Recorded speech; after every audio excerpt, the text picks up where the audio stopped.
by the name of Alfred Banks.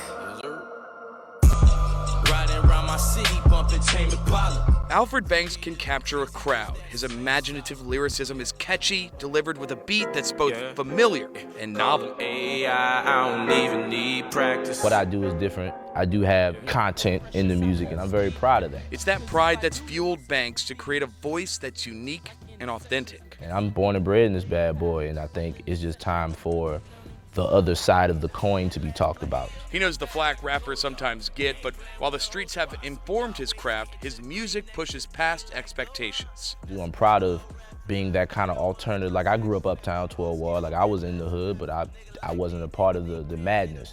And so even when my immediate family members were, and cousins and uncles and the whole thing, I kind of see it from a different view.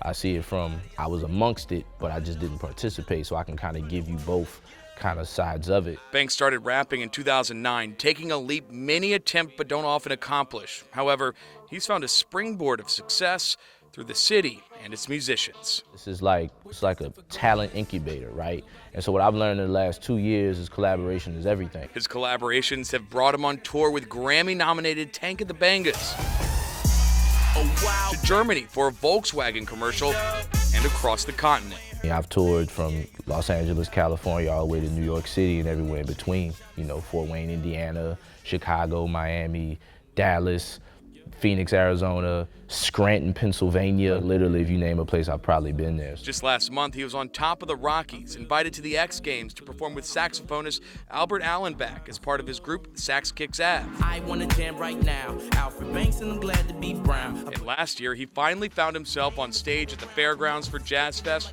with the Soul Rebels. Somebody not from the city, I'm taking it downtown. Love that I'm from the city, listen to my proud sound. That was a dream come true. I've never done it before.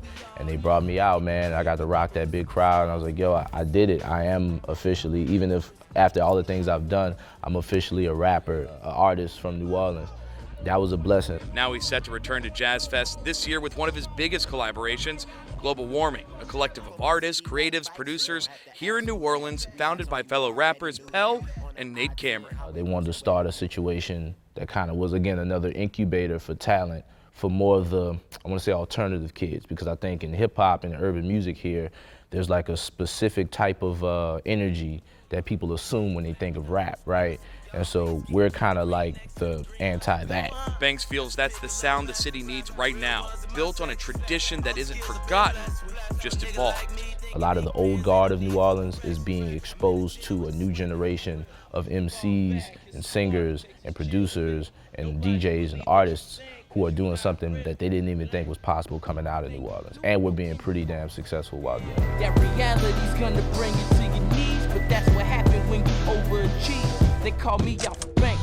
It's why Banks is determined to continue creating and sharing an alternative he hopes keeps New Orleans music overachieving. So it shows people that this city is such a cornucopia of music and music styles that you can do all kinds of things, and all kinds of things come out of this gumbo pot, man, and I'm just blessed to be one of those kind of alternative choices.